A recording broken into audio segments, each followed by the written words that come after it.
समजा तुम्ही सरकारच्या एखाद्या धोरणाचा निषेध केला तर पोलीस तुम्हाला थेट शहरामधनं हाकलून लावू शकतात का? आता तुम्ही म्हणाल लोकशाही आहे, असं कसं होईल? पण मुंबईमध्ये असंच घडलं होतं. मात्र आता या प्रकरणावरती मुंबई उच्च न्यायालयानं जी खळबळजनक टिप्पणी केली आहे ना, तिनं महाराष्ट्राच्या राजकारणामध्ये भूकंप आणलाय. कोर्टानं पोलिसांना विचारलंय, देशामधील नागरिक काय सरकारचे गुलाम आहेत का? इतकंच नाही तर महाराष्ट्रामधील चालू घोडे बाजारावरती देखील टोला लगावताना कोर्ट म्हणाले की तुमच्यावरती गुन्हे आहेत ना, मग सत्ताधारी पक्षामध्ये जा, तिथे एक वॉशिंग मशीन आहे. नेमका काय आहे हा प्रकार पाहूयात. नमस्कार, मी दुर्गा. हे प्रकरण आहे सोशलिस्ट डेमोक्रेटिक पार्टी ऑफ इंडियाचे महाराष्ट्र सरचिटणीस सईद अहमद अब्दुल वाहिद चौधरी यांचं. त्यांनी गेल्या काही वर्षांमध्ये केंद्र सरकारच्या CAA, NRC आणि वक्फ सुधारणा विधेयकाच्या विरोधामध्ये मुंबईमध्ये शांततापूर्ण आंदोलने केली आहेत. सईद चौधरी यांनी विविध आंदोलनामध्ये सरकार मुर्दाबादच्या राजकीय घोषणा दिल्या होत्या. त्यांच्यावर आधीपासूनच आंदोलनाचे 5 गुन्हे दाखल होते. पण केवळ याच आंदोलनाच्या गुन्ह्यांचा आणि घोषणाबाजीचा आधार घेऊन मुंबई पोलिसांनी त्यांना थेट 1 वर्षांसाठी शहरामधनं तडीपार केलं. पोलिसांच्या याच तडीपारीच्या कारवाईवरती हायकोर्टानं कडक आक्षेप घेतलाय.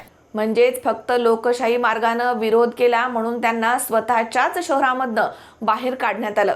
पोलिसांच्या या हुकुमशाही कारवाईच्या विरोधामध्ये सईद चौधरी यांनी मुंबई उच्च न्यायालयामध्ये धाव घेतली.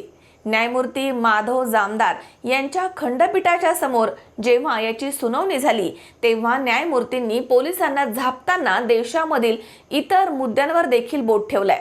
यामधली पहिली चपकार, कोर्टाने विचारलं, आजकाल देशामध्ये इतके पेपर लीक होत आहेत, त्यावर तरुण आंदोलने करतायत, मग लोकांनी विरोध केला की तुम्ही त्यांच्यावरती गुन्हे दाखल करणार का?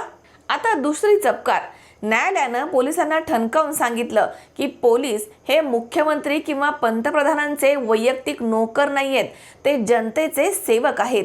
जर अधिकाऱ्यांनी अशी सूडबुद्धीनं कारवाई केली तर मी त्यांच्यावरती मोठा वैयक्तिक दंड ठोठावेन. आणि याच वेळी कोर्टानं महाराष्ट्रामधील नेत्यांच्या खरेदी विक्रीवरती म्हणजेच घोडे बाजारावरती सर्वात मोठा टोला लगावलाय.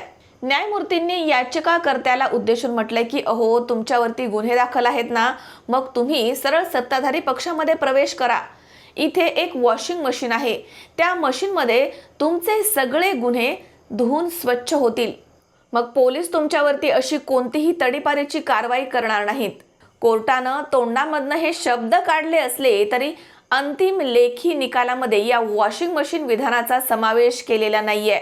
मात्र लेखी आदेशामध्ये कोर्टानं स्पष्ट केलंय की शांततापूर्ण आंदोलन करणं हा नागरिकांचा घटनात्मक मूलभूत अधिकार आहे. हायकोर्टानं मुंबई पोलिसांचा तो तडीपारीचा आदेश पूर्णपणे रद्द केला आहे. भविष्यामध्ये कोणत्याही राजकीय कार्यकर्त्यावरती अशी कारवाई न करण्याची कडक तंबी देखील यावेळी देण्यात आली आहे. कोर्टाच्या या निर्णयानंतर आता महाराष्ट्रामध्ये मोठं राजकीय युद्ध पेटलंय. विरोधक म्हणतायत की सत्ताधाऱ्यांचा खरा चेहरा आता थेट हायकोर्टानंच समोर आणला आहे.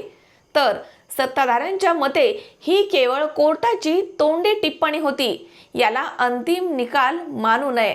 कोर्टाच्या या वॉशिंग मशीन आणि नागरिक काय सरकारचे गुलाम आहेत का या विधानाबद्दल तुम्हाला नक्की काय वाटतं? पोलिसांची ही कारवाई योग्य होती की कोर्टाचा निर्णय? तुमच्या प्रतिक्रिया कमेंट्स बॉक्समध्ये नक्की कळवा.